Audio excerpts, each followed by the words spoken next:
నా ప్రియదేవజనాగమా, God is speaking to everybody. దేవుడు ప్రతి ఒక్కరితో మాట్లాడుతున్నాడు. ఈరోజు మన జీవితాల్లో కూడా ఆ భయం, మన జీవితాల్లో కూడా భయం లేకుండా ధైర్యంతో మనం ముందుకు సాగాలి. మన జీవితంలో కలవరం ఉంటుంది. పరిస్థితులను చూస్తున్నప్పుడు చాలా కలవరం అనిపిస్తుంది. పరిస్థితులను చూస్తున్నప్పుడు జీవితాన్ని ముగించేస్తే బాగుంటుంది అనిపిస్తుంది. రాత్రులు నిద్ర పట్టిన పరిస్థితి. కానీ ఒక విశ్వాసంతో, నిరీక్షణతో మనం ముందుకు సాగాలి.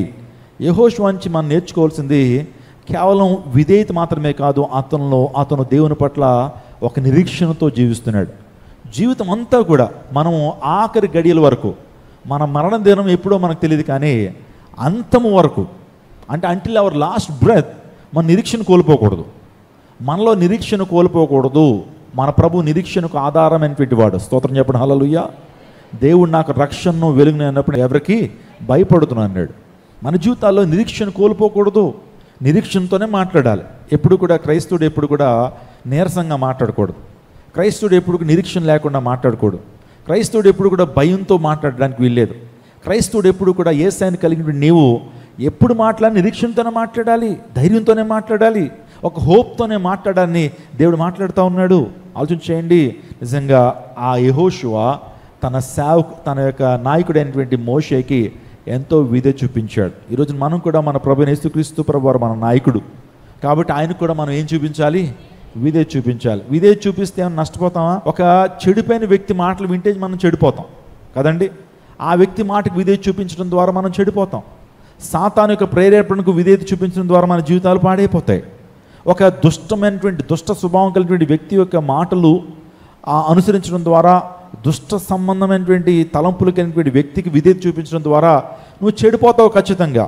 కానీ నీ యోగక్షేమాలను కోరేటువంటి వాడు, నీ మంచి కోరేటువంటి వాడు, నీకు నిత్య జీవాన్ని ఇచ్చినటువంటి వాడు, నీ కొరకు ప్రాణం పెట్టినటువంటి వాడు, నీ కోసం రక్తం కార్చినటువంటి వాడు, నేను రాజులని యాజక సమూహంగా చేసినటువంటి దేవుడు, నీకు గొప్ప యోగ్యతనిచ్చినటువంటి దేవునికి ఎల్లప్పుడూ విధేయత చూపించడం మనకు ఆశీర్వాదమే అని నేను అంటాను. మీరే ఉంటారు. It's indeed a great blessing to obey to the voice of God, to the word of God.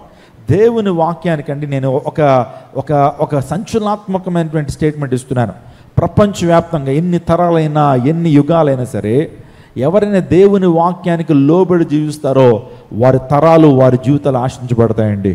ఇందులో నో డౌట్. ఇది కామన్గా ఇస్తున్నటువంటి దేవుని యొక్క వాగ్దానం. ఆయన మాటలు ఎన్నటికీ కూడా గతించో దేవుని వాక్య ప్రకారం జీవించేటువంటి చాలామంది విద్యార్థులు ఉన్నారు ఈ ప్రాంతంలో. మీరు చక్కగా ఇక్కడ చదువుకున్నారు, చాలామంది రక్షించబడ్డారు. రేపొద్దున హైదరాబాద్ వెళ్ళొచ్చు, బెంగళూరు వెళ్ళొచ్చు, చెన్నై వెళ్ళొచ్చు. ఎందుకంటే అక్కడే జాబ్స్ ఎక్కువ కాబట్టి.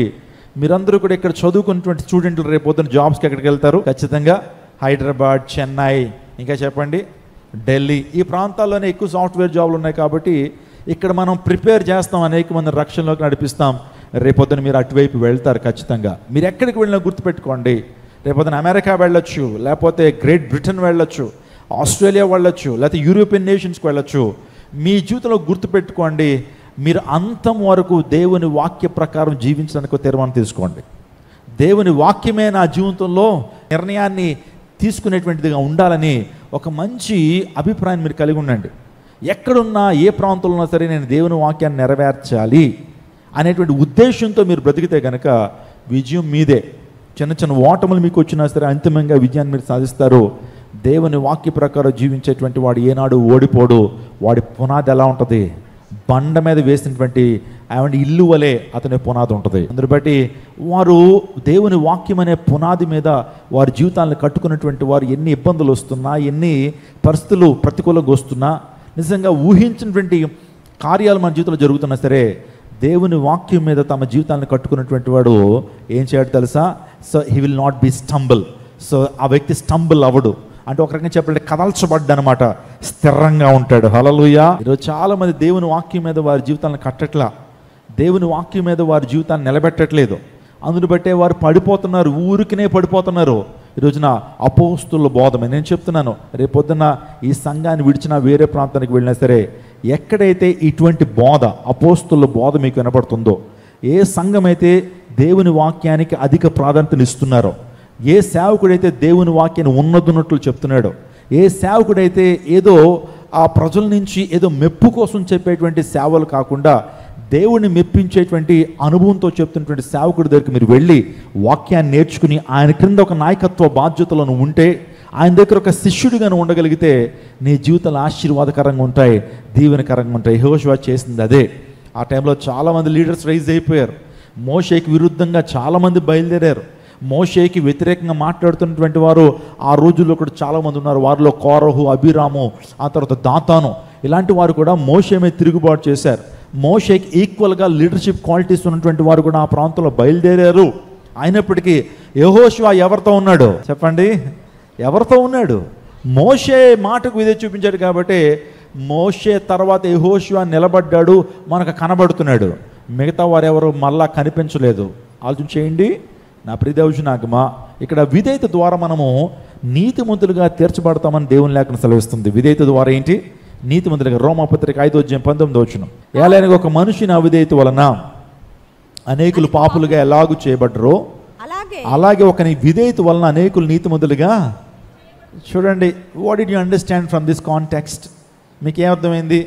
ఒక్క మనిషిని అవిధేయత వలన అనేకులు పాపులుగా ఎలాగ చేయబడ్డారంటే ఆ వ్యక్తి ఎవరు అనుకుంటున్నారు మీరు? చెప్పండి. యాడమ్, మన పితరుడు, చెప్పండి, మన తండ్రి, మన ఫోర్ ఫాదర్. అసలు ఈ ప్రపంచంలో మనందరూ రావడానికి కారకుడు ఎవరు? యాడమ్ అయితే, ఆదాం అయితే. అతని అవిధేయత వల్ల అనేక మంది పాపులుగా ఎంచబడ్డారు. అతని వల్ల శాపం వచ్చింది. అసలు పాపం అతని నుంచే వచ్చింది.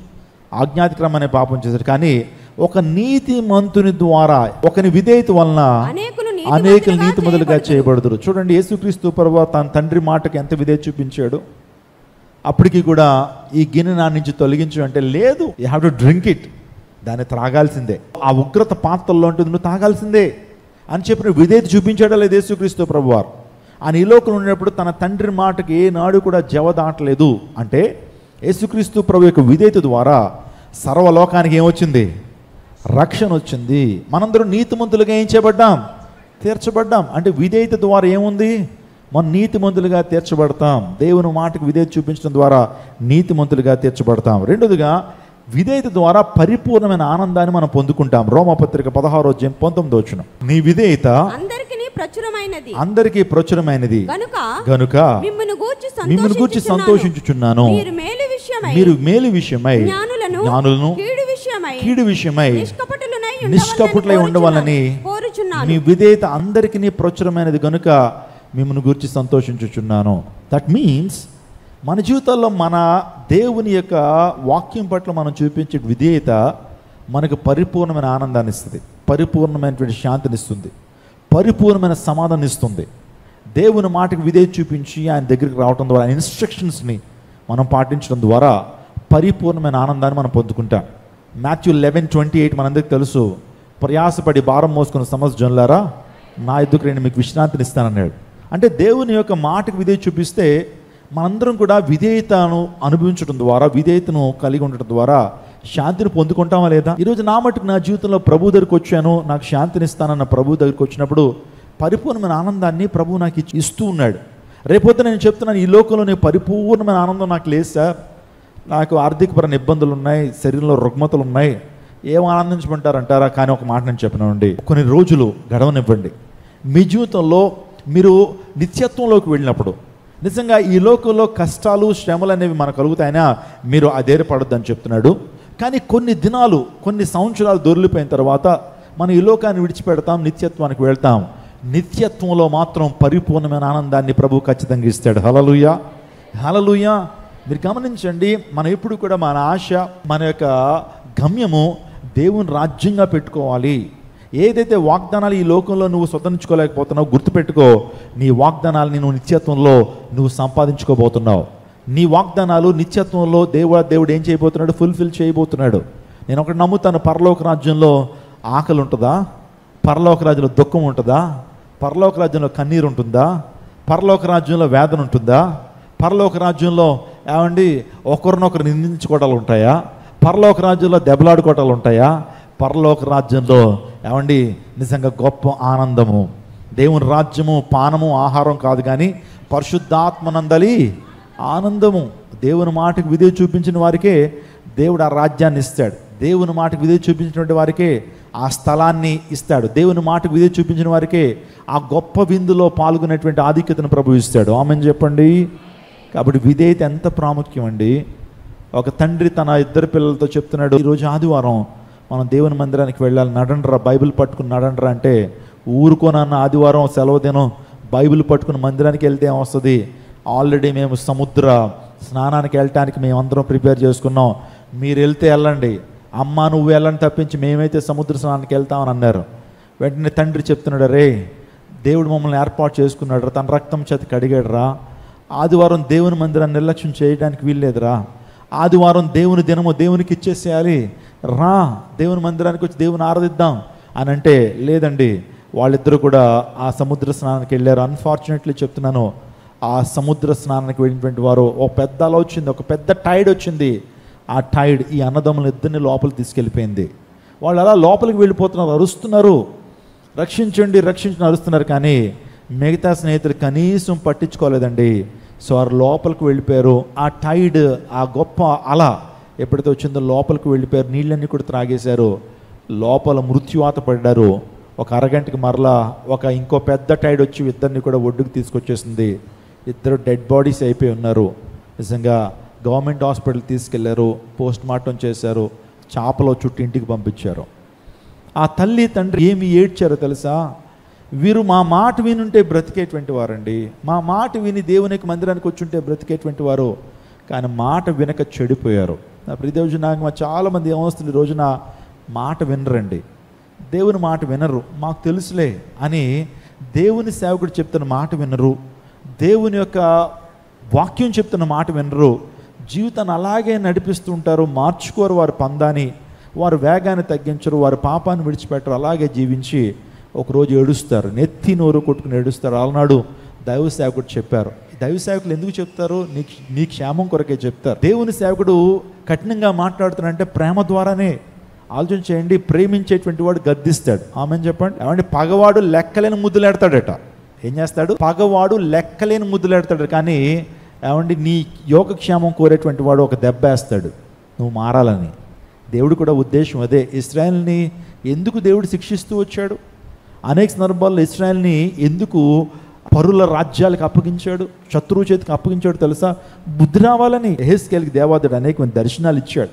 ఆ దర్శనాల్లో ఒక దర్శనం గురించి ఈ యొక్క రెండో సర్వీస్లో మాట్లాడతాను. వాస్తవానికి యెహెజ్కేలు గ్రంథం అంతా కూడా ఒక టూకీకి ఒక చిన్న స్టోరీలో చెప్పాలంటే, ఒక తండ్రి ఉన్నాడు, తన కొడుకు వాస్తవానికి తన మాట విధే చూపించకుండా తన స్నేహితుల మాటకు విధే చూపిస్తున్నాడు. అంటే ఇశ్రాయేలీల గురించి, ఇశ్రాయేల్ ఏ విధంగా చెడిపోయారో చెప్తున్నాను. దేవుడు అనేకమైన ఇన్స్ట్రక్షన్స్ ఇశ్రాయేల్కి ఇస్తే ఆ మాట వింటలేదు. పరుల మాటలు వింటున్నారు ఇశ్రాయేలీలు, అన్యుల మాటలు వింటున్నారు. దానికి ప్రభావితులైపోయి ఒక తండ్రి తన కుమారుడికి అనేకమైనటువంటి ఈవులు ఇస్తే అవన్నీ ప్రక్కన పెట్టి పరుల మాట విన్నాడు, దుష్ట సాంగత్యం చేసి తన జీవితాన్ని పాడు చేసుకున్నాడండి. పాడు చేసుకుని తండ్రి యొక్క సహవాసాన్ని విడిచి బయటికి వెళ్ళిపోయాడు. అప్పుడు ఆ తండ్రి ఏం చేశాడు? ఒక యాక్షన్ తీసుకున్నాడు. ఎవరైతే ఆ కుమారుని చెరిపారో, ఎవరైతే ఆ కుమారుని పాడు చేశారో వారి మీద ఆ శిక్ష, తండ్రి తన శిక్షను విధించాడు, వారిని ఏం చేశాడు? శిక్షించాడు. ఆ తర్వాత కుమారుడు కూడా ఆ మాటలకు ఇన్స్పైర్ అయ్యాడు, ఇన్ఫ్లుయెన్స్ అయ్యాడు. కాబట్టి ఆ కుమారుని కూడా ఏం చేశాడు? తండ్రి దండించాడు, శిక్షించాడు. అంటే శత్రువులను దండించాడు. అట్ ది సేమ్ టైం తన కొడుకే తన యొక్క రక్తం పంచుకుని పుట్టినటువంటి వ్యక్తే అయినా సరే తన కొడుకుని స్పేర్ చేయాల. తప్పు చేసావు కాబట్టి ఆ శిక్ష విధించి మరలా శిక్షించిన తర్వాత ప్రేమతో మరలా దగ్గర తీసుకొచ్చి, అలా చేసావు, ఎందుకు అలా బిహేవ్ చేసావు, ఎందుకు, నా గురించి నీకు తెలుసు కదా, ఈ పట్టణంలో నాకు చాలా మంచి పేరు ఉంది కదా, ఈ పట్టణంలో నాకు చాలా రెప్యుటేషన్ ఉంది కదా, అందరూ నన్ను గౌరవిస్తారు, నా పేరుని ఎందుకు పాడు చేయాలనుకున్నారా, నన్ను ఎందుకు ఇలా చేస్తామని చెప్పి మళ్ళా ప్రేమతో దరికి తీసుకున్నాడు. దట్ ఈస్ కాల్డ్ యెహెజ్కేలు గ్రంథం. యెహెజ్కేలు గ్రంథం అంటే అదే. మొత్తం ఎంటైర్ శత్రువుల్ని దేవుడు ఏం చేశాడు? దండించాడు. అట్ ద సేమ్ టైం ఇశ్రాయేల్ని కూడా దండించి ప్రేమతో మరలా వారిని హక్కుని చేర్చుకుని వారిని దీవించడం మొదలుపెట్టాడు. మొత్తం ఎంటైర్ యెహెజ్కేలు గ్రంథంలో ఇదే స్టోరీ. మీరు యెహెజ్కేలు గ్రంథాన్ని మొత్తం అర్థం చేసుకోవాలి. నేను చెప్పిన స్టోరీని ఒక్కసారి మీరు ఆలోచన చేస్తే అర్థమవుతుంది. ప్రియదేవజనాగమా, దేవుడు కొన్ని సందర్భాల్లో మన మంచి కొరకే మనకు కొన్ని శ్రమలను దేవుడు అనుమతింపు చేస్తుంటాడు. ఆ శ్రమలు వచ్చినప్పుడు మనం గమనించి సరి చేసుకున్నప్పుడు దీవెన పొందుకుంటాం, ఆశీర్వాదం పొందుకుంటాం. చెప్పండి, యెహోషువ నమ్మకమైనటువంటి విధేయుడి.